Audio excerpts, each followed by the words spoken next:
नमस्कार मंडळी. अवधूत चिंतन श्री गुरुदेव दत्त श्री स्वामी समर्थ महाराज की जय. बघा, 2026 मधील पहिला सण म्हणजे कोणता? तर मकर संक्रांती. मकर संक्रांतीविषयी आपण आजच्या व्हिडिओमध्ये जाणून घेणार आहोत. बघा, मकर संक्रांती 2026ची पहिला सण आहे. मकर संक्रांतीच्या दिवशी भगवान सूर्यदेव हे मकर राशीत प्रवेश करत असतात आणि आपले पुत्र शनी महाराज यांना ते भेटायला जात असतात, अशी आख्यायिका आहे. मकर संक्रांतीपासून उत्तरायण सुरू होतं, म्हणजेच देवांचा दिवस सुरू होत असतो. मकर संक्रांतीच्या दिवसापासून सूर्याचं उत्तरायण सुरू होतं आणि याच उत्तरायणाचा काळ अतिशय शुभ मानला जातो. आपल्या जीवनातील अंधकार नष्ट करणारा असा हा दिवस आहे. त्यामुळेच मकर संक्रांतीच्या पुण्यकाळात जप तप दान अवश्य करावीत. यंदा 2026मध्ये मकर संक्रांती कधी आहे, कधी येणार आहे, मकर संक्रांतीचे वाहन काय आहे, मकर संक्रांती कशावर बसून आलेली आहे, मकर संक्रांतीला कोणत्या रंगाची साडी घालावी किंवा कोणता रंग आलेला आहे आणि कोणता रंग घालू नये किंवा कोणत्या दिशेला मकर संक्रांती ही जात आहे, या दिवशीचा पुण्यकाळ कोणता आहे, मकर संक्रांतीचे संपूर्ण फळ नक्षत्र कोणते, या दिवशी कोणते दान करावे, ही सगळी माहिती आपण आजच्या व्हिडिओमध्ये जाणून घेणार आहोत. त्यामुळे तुम्ही व्हिडिओ स्किप न करता शेवटपर्यंत पहा, जेणेकरून तुम्हाला संपूर्ण माहिती मिळून जाईल. बघा, आपल्या हिंदू धर्मामध्ये मकर संक्रांतीला खूप अतिशय महत्त्व आहे आणि जेव्हा सूर्य मकर राशीत प्रवेश करत असतो त्या शुभ योगाला आपण मकर संक्रांत असेही म्हणतो. तर मकर संक्रांत हा सण आपण अगदी आनंदाने साजरा करत असतो. मकर संक्रांत हा सण नेहमी आपण पाहत आलेली आहे की आतापर्यंत आपण पाहत आलेलो आहे की 14 जानेवारी किंवा क्वचितच 15 जानेवारीला घडत असतो. पण शक्यतो मकर संक्रांती 14 जानेवारीलाच येत असते. बघा, 14 जानेवारी 2026 रोजीची मकर संक्रांत आहे. खूप दिवसानंतर असा योग आला आहे की या दिवशी षष्टीला एकादशी देखील आहे. हा अतिशय शुभ तिथी आहे. एकादशी आणि मकर संक्रांती ही एकत्रित आपण साजरी करणार आहोत. शक्य 1947 पौष कृष्ण 11 बुधवारी 14 जानेवारी 2026 रोजी दुपारी ठीक 3:06 सूर्य हा आपल्या मकर राशीत प्रवेश करणार आहे. संक्रांतीचा पुण्यकाळ कधी आहे तर 14 जानेवारी रोजी दुपारी 3:06 पासून ते सूर्यास्तापर्यंत, म्हणजे 6:20 या पुण्यकाळात आपण काय करायचं तर महिलांनी वाण वसा करून घ्यायचा.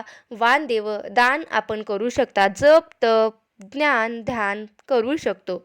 बघा, आता यावर्षी मकर संक्रांत कशावर बसून आली आहे, कोणत्या वस्तू परिधान केलेल्या आहेत किंवा कोणत्या रंगाची साडी परिधान केलेली आहे की ज्यामुळे संक्रांतीने ती वस्तू परिधान केलेली आहे त्या वस्तू आपल्याला मात्र वर्ज्य करायच्या असतात. तर यावर्षी सूर्याचे मकर संक्रमण बालव कारणावर होत असल्याने वाहन मात्र वाहक असून उपवाहन हा घोडा आहे. तिने पिवळे वस्त्र परिधान केले असून तिच्या हातामध्ये गदा आहे आणि केशराचा टिळा तिने लावलेला आहे. वयाने कुमारी असून बसलेली आहे. वासा करता जाई फुलं घेतलेली आहे. पायस भक्षण करीत आहे. बघा, पायस म्हणजे काय तर खीर म्हणजेच काय तर या दिवशी दूध किंवा दुधाचे जे पदार्थ आहेत ते शक्यतो खाण्याचं टाळावे. सर्प जातीची आहे. भूषणार्थ मोती धारण केलेली आहे. वार नाव व नक्षत्र अनुराधा आहे. वार नाव मंदाकिनी आहे. ती पूर्वेकडून पश्चिमेस जात आहे व वायव्य दिशेस पाहत आहे. संक्रांतीचे फळ, संक्रांतीने ज्या वस्तू परिधान केलेल्या आहेत त्या वस्तू महाग होतील.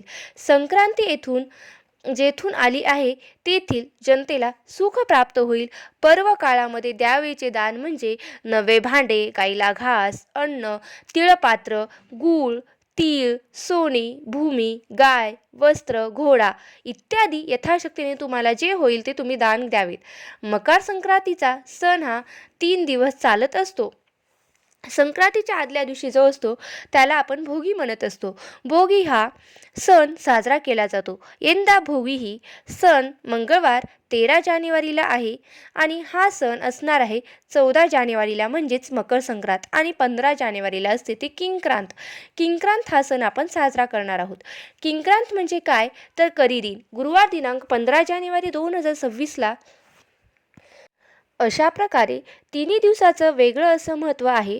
आपल्याकडे 3 दिवस अगदी छान आणि उत्साहाने मकर संक्रांतीचा हा सण साजरा केला जातो. त्याचबरोबर महिलांना हळदी कुंकवाचा कार्यक्रम, तिळगुळ वाटपाचा कार्यक्रम रथसप्तमीपर्यंत चालत असतो.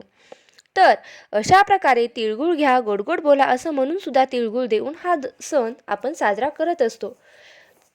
बाजारभावावर ज्योतिषशास्त्रानुसार सोनं, चांदी, डाळी, तांदूळ यांच्या दरामध्ये सुद्धा वाढ होण्याची शक्यता असते, अशी चिन्ह ज्योतिषशास्त्र सांगतं. संक्रांतीच्या काळामध्ये दानधर्माला फार महत्त्व आहे. तर या पर्व काळामध्ये वस्त्र दान करावं, भांड्याचं दान करावं, अन्नदान करावं, फळे दान करावी, गायसुद्धा दान करावी. नवीन भांडे आपण देऊन ते सुद्धा दान करू शकता, तिळपात्र देऊ शकता. ब्राह्मणाला किंवा याचकांना दान करत असताना आपण अन्न देऊ शकता. गूळ, तीळ, वस्त्र, गोग्रास आवश्यक द्या. या दिवशी आपण सत्यनारायणाची पूजा देखील करू शकता. तसंच तीळ हवन देखील आपण या दिवशी करू शकतो. आता या सगळ्या वस्तू आपल्या परिस्थितीनुसार आपण दान कराव्यात, परंतु काहीतरी दान करावं. हा जो मकर संक्रांतीचा काळ आहे, त्या काळामध्ये बघा उबदार कपडे, काही ब्लँकेट्स अशा वस्तूसुद्धा तुम्ही दान केल्या जातात. आपल्या ऐपतीप्रमाणे आपण हे नक्की करू शकता. तसेच मकर संक्रांतीच्या काळामध्ये बघा दात घासणे, वृक्ष गवत तोडणे, गाई म्हशींना चारा घालणे, धार काढणे, तसेच बोलताना कठोर शब्द वापरू नयेत, विचार करून बोलावा, तामसिक पदार्थ खाऊ नका, ब्रह्मचर्य पाळा, या सगळी गोष्टी वर्ज्य करायच्यात. आता मकर संक्रांतीच्या काळात पवित्र नद्यामध्ये स्नान करायला फार महत्त्व आहे. आणि सगळ्यात महत्त्वाचं, मकर संक्रांतीच्या काळामध्ये सूर्य हा धनुस राशीतून मकर राशीत प्रवेश करतो, ज्याला सूर्याचं उत्तरायण सुरू झालं असं सुद्धा म्हणतात. आता या काळामध्ये दिवस मोठा होत असतो आणि रात्रही लहान होत असते. दान धर्मासाठी हा काळ अतिशय शुभ मानला जातो. बघा मकर संक्रांतीच्या दिवसापासून ते रथसप्तमीपर्यंत साजरे केली जाते. संक्रांतीने ज्या वस्तू परिधान केलेल्या असतात त्या वस्तू मात्र आपण वर्ज्य करायच्या असतात. म्हणजे काय, तर त्या वस्तू आपण घालायच्या नसतात. आणि या दिवशी संक्रांतीने पिवळं वस्त्र परिधान केलेले आहे, त्यामुळे पिवळी साडी प्रत्येक सुवासिनीने या दिवशी घालायची नाही. म्हणजेच काय, तर संक्रांतीच्या दिवशी पिवळा रंग सोडून तुम्ही इतर कुठल्याही रंगाची साडी घालू शकतात. पिवळ्या बांगड्या, पिवळ्या फुलांचा गजरा अजिबात घालायचा नाही. आता आपण जाणून घेणार आहोत की या दिवशी कोणकोणते धार्मिक उपाय करायचे आहेत. या दिवशी धार्मिक उपाय: सकाळी तीळ मिश्रित पाण्याने स्नान करून सूर्याला अर्घ्य द्यावे, त्यात काळे तीळ टाकावे, याने पितृदोष दूर होतो. लक्ष्मी प्राप्तीसाठी कवड्या आणाव्यात, कवड्यांना दुधाने स्नान घालावे, एका वाटीत हळद घेऊन कवड्या ठेवाव्यात, तिळाच्या तेलाचा दिवा लावून पूजन करावे, मुख्य दरवाजासमोर तुपाचा दिवा लावावा, तसेच तुळशीला तुपाचा दिवा लावावा. पूजनानंतर या कवड्या तिजोरीमध्ये ठेवाव्या.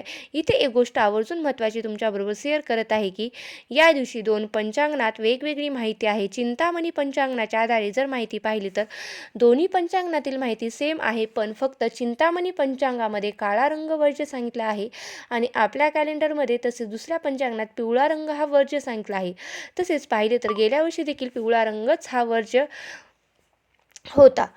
तर अशा पद्धतीने या वर्षीची मकर संक्रांतीला या शुभ तिथीचा आपण सदुपयोग करा आणि या दिवशी भगवान सूर्याची, भगवान विष्णूची सेवा करा आणि आपल्या जीवनातील अंधकार नष्ट होईल, आपल्या जीवनामध्ये सकारात्मकता येईल. तर हा महत्त्वाचा किंवा माहितीचा व्हिडिओ तुमच्यासोबत शेअर करायचा होता, तो मी शेअर केला. आणि जर तुम्हाला हा व्हिडिओ आवडला असेल तर माझ्या व्हिडिओला नक्की एक लाईक करा आणि तुमच्या मित्रमैत्रिणीला शेअर करायला विसरू नका. आणि जर माझ्या चॅनलवरती नवीन असाल तर सबस्क्राईब करायला विसरू नका. आणि माझा व्हिडिओ शेवटपर्यंत पाहिल्याबद्दल अगदी तुमची मनापासून खूप खूप आभारी आहे. धन्यवाद. श्री स्वामी समर्थ. जय जय स्वामी समर्थ.